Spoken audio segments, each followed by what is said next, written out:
So guys, अभी मैं बात करना चाहूँगा जो जंतर मंतर पे प्रोटेस्ट हो रहा है स्टूडेंट्स के लिए। तो भाई सबसे पहली बात तो भाई आई एम विद स्टूडेंट्स, और इस देश के लिए सबसे ज़्यादा इम्पोर्टेंट शिक्षा है, एजुकेशन है। और भाई जिन भी स्टूडेंट्स के साथ गलत हुआ, जिन भी स्टूडेंट्स को प्रताड़ना झेलनी पड़ी, जिन फैमिलीज़ को प्रताड़ना झेलनी पड़ी, उसके लिए भाई सिस्टम को अकाउंटेबिलिटी लेनी चाहिए। और ऐसा एक सिस्टम मजबूत बनाना चाहिए एजुकेशन का कि आगे से किसी भी स्टूडेंट को, किसी विद्यार्थी को किसी भी प्रकार की प्रताड़ना ना हो। सबसे मेरी अपील है कि भाई इस प्रोटेस्ट में जो मेन मुद्दा है वो है नीट एग्जामिनेशन जो पेपर लीक हुए थे, लेकिन इसके अंदर आके कोई धर्म घुसेड़ देना, देश विरोधी घुसेड़ देना, अपने कोई अलग मुद्दे उठा के लेके आ जाता है, कोई मुद्दा उठा के ले आता है। ये सब भी भाई बहुत गलत हो रहा है। इससे क्या होगा, जो मेन मुद्दा है, जो जेन्युइन मुद्दा है कि स्टूडेंट्स का जो हक, स्टूडेंट्स का जो अधिकार, या उनके साथ जो भी प्रताड़ना हुई, जो गलत हुआ, सिस्टम गलत था, जो भी गलत था, वो जो मेन मुद्दे के लिए प्रोटेस्ट है वो मुद्दा नहीं बचेगा भाई। कल को सारी चीज़ें यही होंगी कि भाई इसने ये वाला देश विरोधी नारा लगाया, इसने धर्म के लिए ये बोला, इसने ये बोला, इसने ये करा, वो करा। At the end of the day जो हमें सिस्टम में जो प्रताड़ित हुए हैं स्टूडेंट्स और उनकी फैमिली, जिनको नुकसान हुआ है, आर्थिक नुकसान, मानसिक नुकसान, शारीरिक नुकसान, वो नुकसान से मुद्दा भटक जाएगा। और भाई इस देश के लिए सबसे ज़्यादा इम्पोर्टेंट शिक्षा है, एजुकेशन सबसे इम्पोर्टेंट है भाई। एजुकेशन रहेगी, हमारे देश का युवा पढ़ेगा, शिक्षित होगा, तो ही हमारा देश भी विकसित होगा। इस प्रोटेस्ट में मुद्दा जो शिक्षा को लेके होना चाहिए, उस मुद्दे को कभी किसी दिशा में ले जाया जा रहा है, कभी किसी दिशा में ले जाया जा रहा है। ये सब ना करके अगर एकजुट होके जो भी प्रताड़ना है, जो भी अधिकार, हक जो स्टूडेंट्स को चाहिए, उसके खिलाफ आवाज़ एकजुट होके उठाए तो सही है भाई। यहाँ किसी पार्टी की बात करना, चाहे वो सीजेपी हो गई, चाहे बीजेपी होगी, कांग्रेस हो गई, आम आदमी पार्टी होगी, किसी पार्टी का कोई नहीं है भाई। ये सब सत्ता का पावर का, कुर्सी का खेल है भाई। एक चीज हमेशा मेरे को याद आती है भाई, अटल बिहारी वाजपेयी की, सरकारें आएंगी, सरकारें जाएंगी, पार्टियां बनेंगी, पार्टियां बिगड़ेंगी, लेकिन ये देश रहना चाहिए। इस देश का लोकतंत्र जिंदा रहना चाहिए, और उसको जिंदा रखने के लिए इस देश को शिक्षित होना बहुत ज़रूरी है। तो शिक्षा के मुद्दे को, शिक्षा का मुद्दा लेके आगे बढ़ना ज़रूरी है। जिन भी स्टूडेंट्स के साथ अन्याय हुआ है भाई, उन सारे स्टूडेंट्स के साथ हूँ मैं, सब मेरे भाई हैं, सब मेरे साथी हैं भाई। लेकिन जो ये अलग अलग पार्टियां या कुछ भी मुद्दे बना के ले आ रहे हैं ना इस आंदोलन, इस प्रोटेस्ट के बीच में, ये मैं आपको बता रहा हूँ, मेरी बात को आप नोट कर लो। आगे चल के स्टूडेंट्स वेलफेयर में फिर भी कुछ नहीं हो पाएगा। देश विरोधी नारे लगाना, ये करना, वो करना, देश तोड़ने की बातें करना, इन चीज़ों से कुछ नहीं होगा भाई। ये चीज़ें बिल्कुल गलत है। इस आंदोलन में हो क्या रहा है, इस आंदोलन में स्टूडेंट्स के नाम पे कोई भी आ जा रहा है, कोई कुछ करता है, किसी की अपनी कुछ डिमांड है, कोई कुछ बोलता है, कोई कुछ बोलता है। मेन मुद्दा यहाँ पे स्टूडेंट्स का है। स्टूडेंट्स के हितों की बात करने वाले कितने लोग हैं इस प्रोटेस्ट में? स्टूडेंट्स की बात हो नहीं रही है। स्टूडेंट्स की बात होना इंपॉर्टेंट है, शिक्षा की बात होना। हमारा देश जब तक शिक्षित नहीं होगा, ऐसे ही प्रोटेस्ट चलते रहेंगे, और प्रोटेस्ट होते रहेंगे, प्रोटेस्ट जाते रहेंगे, होना कुछ नहीं है। प्रोटेस्ट से अगर चेंज इस देश के अंदर लेके आना है तो शिक्षा बहुत ज़्यादा ज़रूरी है, एजुकेशन सबसे ज़्यादा ज़रूरी है। जब तक हमारा देश एजुकेटेड नहीं होगा, और एजुकेशन अधिकार है भाई, हमारे 6 फंडामेंटल राइट्स हैं, आपको पता हो, सबको पता होगा, हमारे मौलिक अधिकार है। उसमें से एक मौलिक अधिकार है राइट टू एजुकेशन। तो राइट है सबका एजुकेशन, और वो मौलिक अधिकार में कहीं भी कोई खामी आ रही है, कोई दिक्कत आ रही है, उसकी पूरी अकाउंटेबिलिटी सिस्टम की बनती है। उसी सिस्टम के खिलाफ आवाज़ हमें उठानी चाहिए, और उसी सिस्टम को सही करने के लिए आवाज़ उठानी चाहिए। जो एजुकेशन सिस्टम गलत है, कहीं भी कोई खोट हो रहा है, कोई धोखाधड़ी हो रही है, किसी भी चीज़ की प्रताड़ना हमारे देश के छात्रों को, उनके परिवारों को झेलनी पड़ रही है, उसके खिलाफ हमें आवाज़ उठानी चाहिए। अगर हम शिक्षा के मुद्दे को भटका के कहीं भी किसी भी प्रकार से और जगह लेके जाएंगे और चीज़ों से जोड़ेंगे, फिर कुछ नहीं होगा।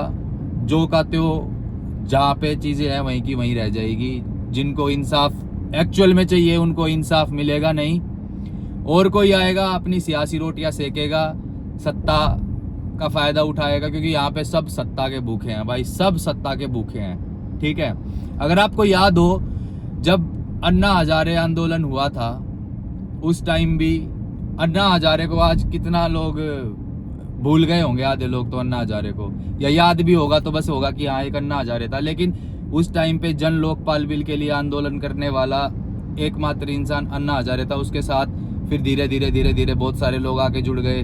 उस टाइम भी क्या हुआ था कि हम पॉलिटिकल पार्टी नहीं बनाएंगे, लेकिन फिर बनाई। हम राजनीति से दूर रहेंगे, लेकिन हुआ। तो भाई सेम सिचुएशन अभी भी ऐसी ही है। आप आगे जाके देख लेना, कोई ना कोई सियासत अपनी करेगा।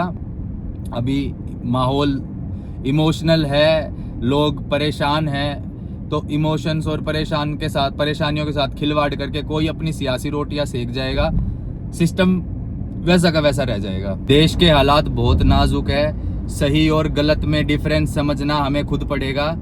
जो बंदा, वो विजेता दहिया, जो बंदा इतने टाइम से जंतर मंतर के प्रोटेस्ट पे बैठा था, सारे स्टूडेंट्स को, पूरे देश के युवाओं को वहाँ पे बुला के लाठी से पिटने के लिए छोड़ दिया, और जब लाठी से पिटने का सीन वहाँ पे बनने का पता लगा कि ऐसा कुछ हो रहा है, तो वो विजेता दहिया खुद वहाँ से भाग गया।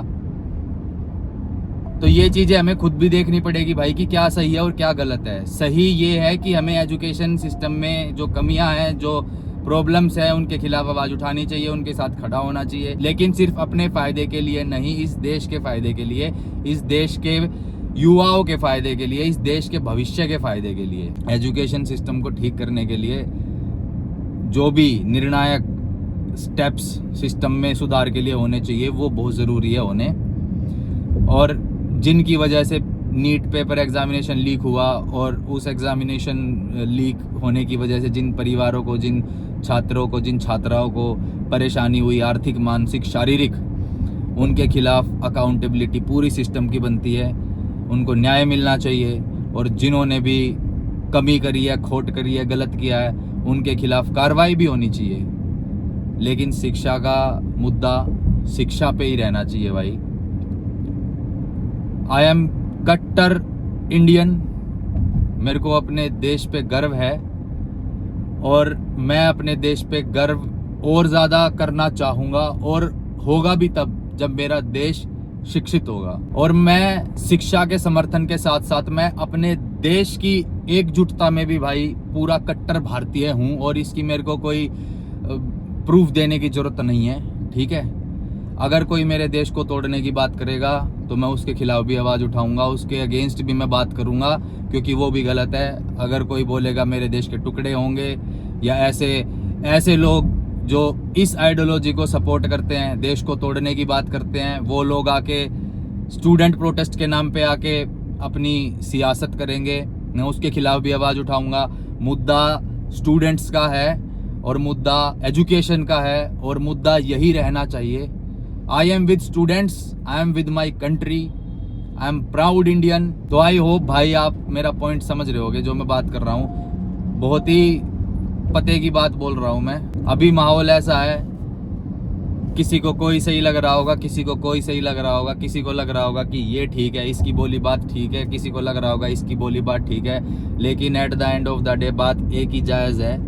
इस देश को एजुकेशन की सबसे ज़्यादा ज़रूरत है, और मैं अपने साथियों के, अपने स्टूडेंट्स के साथ हूँ। लेकिन मैं अपने देश के विरुद्ध, या कोई धर्म के विरुद्ध आके गलत बोलेगा, उसके भी विरुद्ध हूँ भाई मैं फिर, और उसके खिलाफ भी आवाज़ उठाना बनता है ना। यहाँ पे इस देश के अंदर किसी ने धर्म की ठेकेदारी ले रखी। कोई मुझे नहीं बताएगा कि मैं कैसे किसी धर्म को मानूं, कैसे मैं भगवान को मानूं। मेरा मन जानता है मेरी भगवान में क्या आस्था है, मेरे धर्म में क्या आस्था है, और मैं कितना देशभक्त हूँ, ये मेरा दिल जानता है, और बहुत अच्छे से जानता है, और आप लोग भी जानते हो ये चीज़। तो ये चीज़ भी बिल्कुल सहन करने लायक नहीं है। कोई आके देश को गलत बोले, धर्म को गलत बोले या भगवान को गलत बोले। सबके अपने पर्सनल होते हैं रिलीजन्स, ठीक है। यहाँ पे बात एजुकेशन की होनी चाहिए। वहीं से पता लगता है कि एजुकेशन के नाम पे अगर आप बातें उठा रहे हो तो आप खुद कितने एजुकेटेड हो। एजुकेशन के लिए अगर लड़ रहे हो ना, जिन छात्रों और छात्राओं को मोहरा बना के लड़ाई मत करो। छात्र और छात्राओं जितने भी स्टूडेंट्स हैं उनके कंधे पे बंदूक रख के चलाने वाले इस प्रोटेस्ट में बहुत है, वो मत करो भाई, ठीक है। और ऐसी चीज़ों से दूर रहो, बच के रहो। जो रियल में प्रताड़ित हुए हैं ना स्टूडेंट्स, उनके लिए भाई मेरी आवाज़ हमेशा बुलंद रहेगी और इस देश के लिए मेरी आवाज़ हमेशा बुलंद रहेगी। अभी क्या है, अभी माहौल गर्म है, सबको कहीं ना कहीं प्रॉब्लम है इस चीज़ से कि जो भी एजुकेशन सिस्टम में हुआ, जिन लोगों के साथ गलत हुआ, उनको न्याय मिलना चाहिए। तो उस इमोशनल और उस भावना के साथ खिलवाड़ ना करके मुद्दे की बात को आगे तक ले जाना चाहिए। अभी सारे स्टूडेंट्स के पास एक मौका है अपने साथ जो भी अन्याय हुआ उसको सही करने का, और वो सही तभी होगा जब एकजुटता के साथ हम सही चीज़ पे, हम सही रास्ते पे चलेंगे, ना कि वहाँ पे आके हम अलग अलग प्रकार के मुद्दे डिस्ट्रैक्शन में बदलेंगे। एजुकेशन की बात को डिस्ट्रैक्शन में ना बदल के सिर्फ एजुकेशन की बात होनी चाहिए। जो गलत हुआ वो गलत है और जो सही है वो सही रहेगा। सही के साथ सही वाली आवाज़ उठाऊंगा, गलत के साथ गलत वाली आवाज़ उठाऊंगा। किसी गलत आदमी ने आके कुछ सही बोल दिया, उससे भाई प्रभावित नहीं होना चाहिए। अगर आप एक बार ये भी बैकग्राउंड चेक करो कि जो आके ये चीज़ें बोल रहा है उसका बैकग्राउंड क्या है, क्या उसने पास्ट में जो इस देश का नहीं हुआ वो इस देश के एजुकेशन सिस्टम का क्या होगा। जिसने कभी इस देश की नहीं सोची वो हमारे देश के शिक्षा के बारे में क्या सोचेगा, हमारे देश के स्टूडेंट्स के बारे में क्या सोचेगा।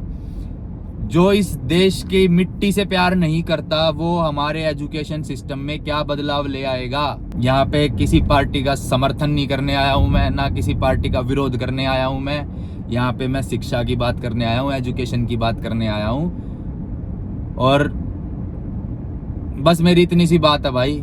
आई होप भाई मेरी बात आप लोगों को समझ आ रही होगी मैं क्या कहना चाह रहा हूँ। बस इतना ही बोलूँगा भाई। जय हिंद, जय भारत। इस देश के अंदर सुधार लाने का एकमात्र तरीका एजुकेशन है। शिक्षित होगा भारत तभी विकसित होगा भारत। बात मेरी याद रखना। जय हिंद, जय भारत, जय श्री राम। अभी ब्लॉग एंड करता हूँ। लाइक, कमेंट, शेयर, सब्सक्राइब का मैं नहीं बोलूँगा इस बार, लेकिन इस बार ये ज़रूर बोलूँगा कि इस वीडियो को, इस ब्लॉग को शेयर ज़रूर करना ताकि मेरी बातें मैक्सिमम लोगों तक पहुँच सके। चलो guys, bye bye, love you, take care, सारे खुश रहो और बोलो जय श्री राम। फिर कल मिलते हैं नए ब्लॉग के साथ। और भाई आई होप इस देश के अंदर सब कुछ जल्दी बहुत सही हो जाए, जो चीज़ें गलत है वो सही हो जाए, हमारा सिस्टम जहाँ भी कमियाँ हैं उस सिस्टम में बदलाव हो और वो सिस्टम ठीक हो। और भगवान से यही आशा है कि जिन भी लोगों के साथ, जिन भी छात्रों के साथ गलत हुआ है उनको न्याय मिले, इंसाफ मिले और इस सिस्टम में सुधार हो ताकि आगे से ऐसी चीज़ें ना हो और एक ऐसा मजबूत सिस्टम बनाया जाए कि आगे से अगर कोई ऐसी हिम्मत भी करे शिक्षा के साथ खिलवाड़ करने का, एजुकेशन के साथ खिलवाड़ करने का, किसी की हिम्मत नहीं होनी चाहिए। ऐसा सिस्टम इस देश में आए, ऐसी मेरी आशा रहेगी और बदलाव आएगा। अगर आप अपना माइंड सेट क्लियर रखोगे तो बदलाव आएगा। बदलाव की शुरुआत खुद से होती है, ये हमने स्टार्टिंग से सुना है। और हम खुद को बदल लेंगे तो देश बदलने में समय ज़रूर लगेगा, लेकिन इम्पॉसिबल नहीं है। चलो guys, bye bye, love you, take care, good night.